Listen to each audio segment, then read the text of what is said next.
An old woman is kicked out of a VIP seat for a white passenger, but she was the owner of the company.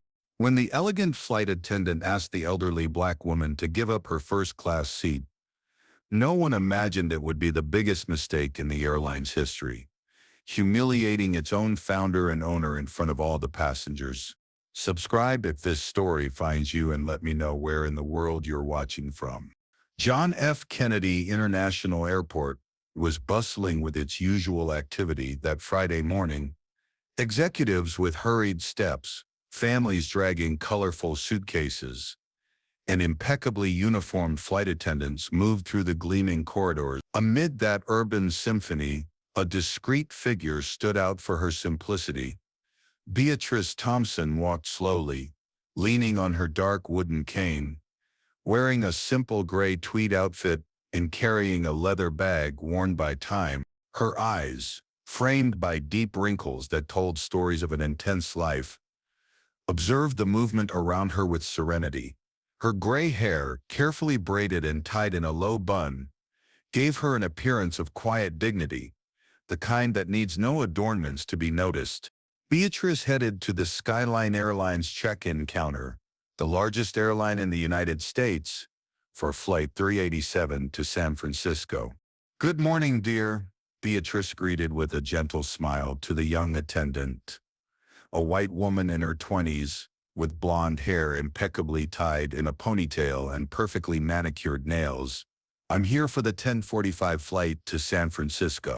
The attendant, whose badge identified her as Melissa, looked quickly at Beatrice and, without returning the smile, extended her hand. "ID and boarding pass, please." Beatrice handed over the requested documents. "I'm in first class, seat 2A, she mentioned softly. Melissa frowned as she checked the ticket. Her eyes narrowed in disbelief. "There must be some mistake. This is a first-class seat." "Yes, dear, first class, seat 2A. Everything is correct," Beatrice confirmed in a calm voice. The attendant gave a short, forced laugh. "Ma'am, these seats cost more than $2,000. There must be some error in the system." Her tone was condescending, as if explaining something obvious to a child. "There is no mistake, young lady. Please check again." Beatrice maintained her unwavering dignity. Melissa huffed, visibly irritated, but typed some information into the computer. Her expression changed slightly, but still showed distrust. "It seems to be correct, but I'll need to call my supervisor to confirm." After having her ticket finally validated, not without first facing the incredulous look of the supervisor who came to confirm the legitimacy of her reservation, Beatrice was directed to the Skyline Airlines VIP lounge. The contrast between Beatrice's simplicity and the luxury of the environment was striking. Italian leather armchairs, contemporary artwork on the walls, a buffet with gourmet delicacies, and a selection of premium drinks made up the setting frequented by business elites and celebrities. Upon entering the exclusive space, Beatrice was immediately approached by an employee in an impeccable suit. "Excuse me, ma'am, this is the Skyline Airlines VIP lounge. I believe you may have confused it with the common waiting area which is on the floor below," he said with a tense and forced smile. "There is no confusion, young man. I have access to the VIP lounge." "Here is my boarding pass," replied Beatrice, handing her document to the man. The employee examined the card with visible distrust. "One moment, please," he said, stepping away to consult with a colleague. Beatrice observed, with resigned patience, the two employees whispering and glancing in her direction. Finally, the man returned. "I apologize for the misunderstanding, Mrs. Thompson. Please make yourself comfortable," he said, returning the card but unable to completely disguise his surprise. Beatrice chose a discreet seat in a corner of the VIP lounge, near the window that offered a privileged view of the takeoff runways. She served herself an Earl Grey tea and took from her bag a book worn by time, a collection of poems by Maya Angelou. It didn't take long for her discreet presence to bother the other occupants of the room. A group of 3 executives, all middle-aged white men in expensive suits, occupied the central area. Between sips of whiskey and loud laughter, they began to cast glances toward the black lady who seemed in their view out of place. "They're letting anyone in here now? And then they complain when I increase the value of my membership," commented one of them, loud enough for Beatrice to hear. "Must be some inclusion policy," retorted another with disdain. "Or maybe it's the cleaning lady taking a break." The third executive, a man with graying hair and gold-rimmed glasses, observed Beatrice more carefully. "I think I've seen this lady somewhere. Probably serving your coffee at some Denny's on the road," replied the first, provoking laughter among his companions. Beatrice remained impassive, delicately turning the page of her book as if she hadn't heard anything. When boarding for Flight 3087 was announced, Beatrice carefully put her book in her bag and calmly headed to the boarding gate.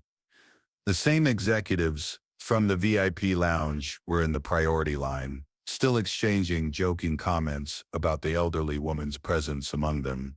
"First class, rows 1 to 5, immediate boarding," announced the flight attendant at the gate. Beatrice positioned herself in line, right behind the executives. One of them turned around and, seeing her, couldn't contain a comment. "Ma'am, this is the first-class boarding. The general line is over there," he pointed with a condescending smile. "I'm aware, sir. My seat is 2A, Beatrice responded with a firm but gentle voice. The man gave a short laugh. 2A? That's one of the best seats. Next to mine. As a matter of fact, there must be some mistake."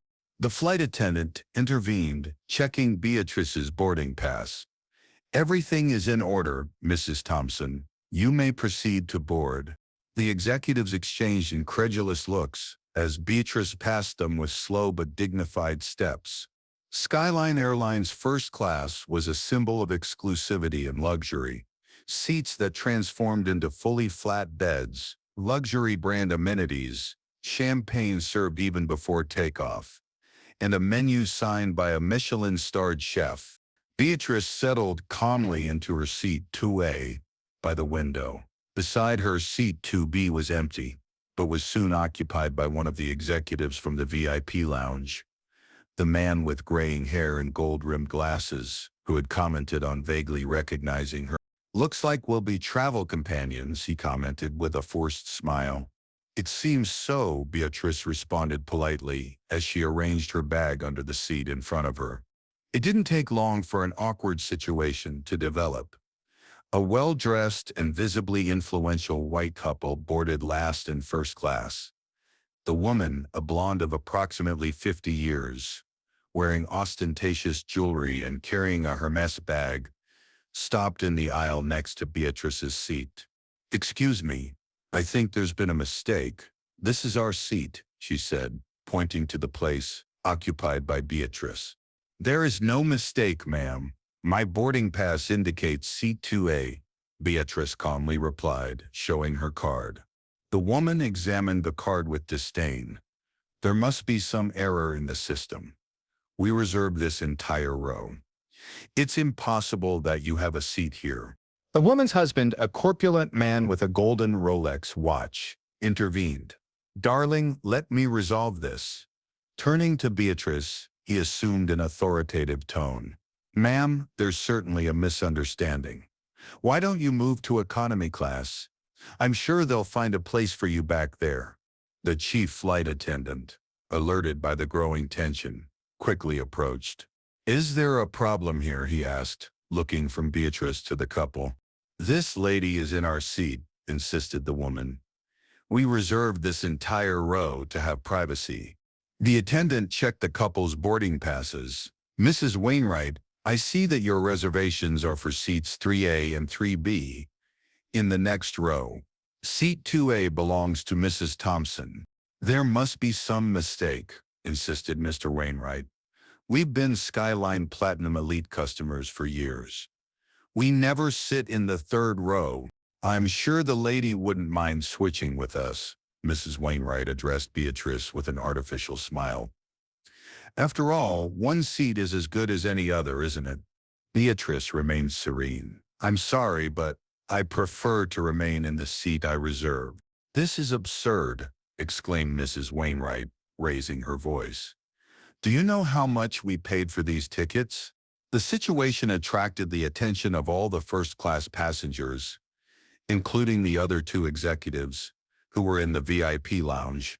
One of them, seeing the opportunity to ally himself with the apparently influential Wainwrights, rose from his seat. This is Christine Wainwright, wife of Senator Wainwright, he announced with authority. I think we all agree that it would be more appropriate for her to have the seat of her preference.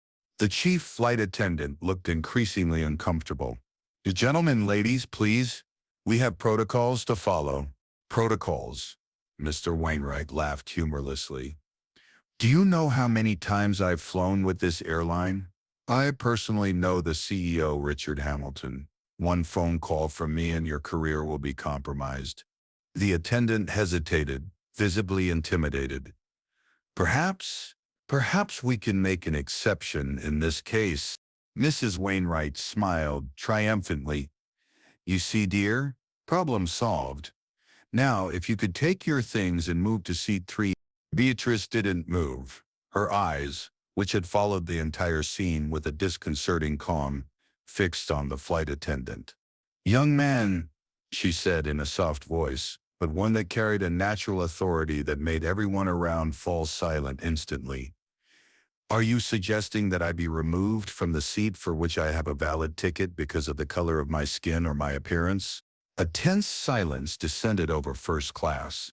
Alerted about the situation, the flight's captain, a middle-aged black man with graying hair at his temples, left the cockpit and headed to first class.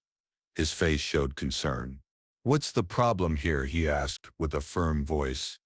Mr. Wainwright turned, ready to continue his intimidation, but something in the captain's look made him reconsider his tone. Captain Jenkins, began the flight attendant, visibly relieved by the presence of a higher authority. There's a dispute over seat 2A. The captain looked at Beatrice, and something in his countenance changed. It was a mixture of surprise and something that seemed like reverence. Mrs. Thompson, he asked, with a completely different tone. Beatrice nodded gently. Hello, Captain. Beautiful day to fly, isn't it? Captain Jenkins seemed momentarily speechless. He quickly composed himself. It's an incredible honor to have you on board, ma'am. Now it was the Wainwrights and the executive's turn to look confused. You know this lady? Asked Mrs. Wainwright, incredulous. Know her? The captain gave a short laugh. Mrs. Wainwright, everyone at Skyline knows Mrs. Thompson. Who exactly are you? Asked Mr. Wainwright, narrowing his eyes at Beatrice. Before Beatrice could answer, the chief flight attendant, now with a completely different expression, intervened. Mr. and Mrs. Wainwright, please proceed to your designated seats immediately, and we'll present you with a bottle of Dom Perignon as a courtesy, he said quickly.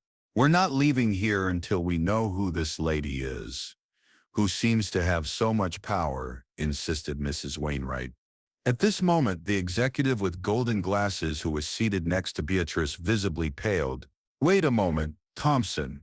Beatrice Thompson. It can't be. He began to frantically check his smartphone, typing something with trembling fingers. His eyes widened as he found what he was looking for. My God, he murmured. It's her. Her who? Asked one of the other executives, impatiently. Beatrice Thompson, founder and emeritus chairperson of the board of Skyline Airlines, he replied, his voice almost disappearing at the end of the phrase. An astonished silence fell over all those present. Captain Jenkins, noticing the general shock, decided it was time to clarify the situation for everyone. Mrs. Thompson is not just the founder of Skyline Airlines, he explained with evident respect in his voice. She was the first black woman to own an airline in the United States. She started with a single plane in 1978, at a time when no one believed that a woman, much less a black woman, could succeed in this sector. Beatrice remained serene, her calm eyes observing the expressions of shock forming on the faces around her. But, but she looks so... Mrs. Wainwright couldn't complete the phrase. Ordinary, suggested Beatrice, finally breaking her silence. Yes, I prefer to keep things simple. I never saw the need to flaunt what I have. I prefer to be judged by my character, not by the content of my bank account. The executive beside her was now visibly uncomfortable. Mrs. Thompson, we didn't know. Evidently, Beatrice responded with a serene smile. And that's exactly why I'm here today, to remind myself, and apparently you too, that appearances frequently deceive. The news spread quickly through first class. Passengers who had barely noticed the elderly woman's presence before now observed her with a mixture of fascination and shame. Richard Hamilton, the current CEO of Skyline Airlines, who by coincidence was also on board, hurriedly made his way to Beatrice's seat as soon as he learned of her presence. Mrs. Thompson, what an unexpected honor, he said, bowing respectfully. If I had known you would be on this flight, we would have prepared an appropriate reception. And that's exactly why I didn't notify anyone, Richard, Beatrice replied with a slight smile. I prefer to observe how my company treats its ordinary passengers. The CEO paled slightly. I hope you've been well attended to so far. Beatrice cast a significant look at the Wainwrights, who were now silently heading to their correct seats, and at the executives, who avoided her gaze. Let's say it was an educational experience. During the flight, the executive with golden glasses, seated next to Beatrice, finally gathered the courage to address her again. Mrs. Thompson, I would really like to apologize for my behavior in the VIP lounge and for not intervening when the Wainwrights were pressuring you. It was unforgivable. Beatrice studied him for a moment. What's your name, young man?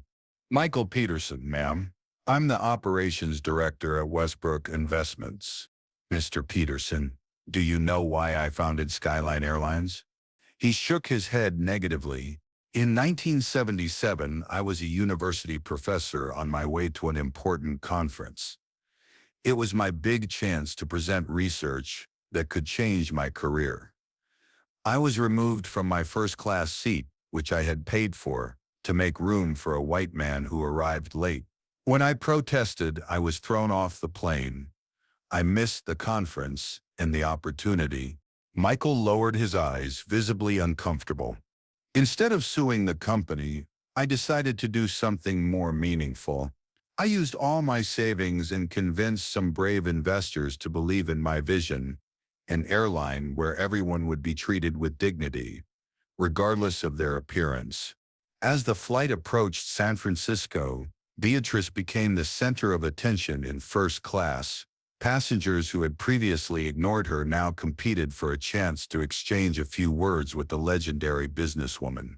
The Wainwrights, however, remained isolated in their seats, avoiding eye contact with anyone. Finally, Christine Wainwright gathered the courage to approach Beatrice. Mrs. Thompson, she began with her voice trembling slightly, I would like to apologize for my deplorable behavior.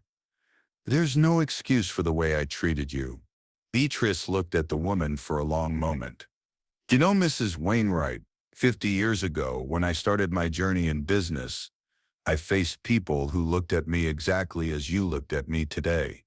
The difference is that today I have the power to do something about it. Christine paled. I completely understand if you want to report my behavior to your CEO or take some other measure. What I want, Beatrice softly interrupted, is for the next time you see someone who doesn't fit your mental image of success or power, remember this moment. True wealth, Mrs. Wainwright, isn't in the seats we occupy on a plane, but in how we treat those we think can't offer us anything in return. When the plane landed in San Francisco, a committee was waiting for Beatrice Thompson at the arrival gate. Skyline executives, reporters, and even the city's mayor had been alerted about the legendary businesswoman's presence. As she walked down the disembarkation corridor leaning on her cane, Beatrice noticed that the Wainwrights and the executives from the VIP lounge were observing the scene from afar, with expressions of absolute disbelief. CEO Richard Hamilton offered his arm to Beatrice. "What brings you to San Francisco, Mrs. Thompson?" he asked. "Any specific business with the board?" Beatrice smiled. "Actually, I came for the inauguration ceremony of the new community center in the Bayview Hunters Point neighborhood, which the Skyline Foundation is financing. A project to give educational opportunities to young Black people who dream of working in aviation." She paused and looked directly at the Wainwrights and the executives who were still observing the scene before continuing. "It's important to remember where we came from, Richard, and to use our success to open doors for those who face the same obstacles we once faced. True success isn't measured by what we accumulate, but by the positive impact we leave on the world." As Beatrice moved away, surrounded by admirers and reporters, the Wainwrights and the executives remained motionless, contemplating the profound lesson they had received that day. Never judge a book by its cover, for true greatness often hides in the simplest appearances. If you've come this far and this story has touched your heart, I invite you to keep this faith alive with us by subscribing to the channel and activating the notification bell so you don't miss any stories that touch the soul. And if this story has moved you, give it a like so we can continue sharing more stories like this one, made with all our hearts. Until next time.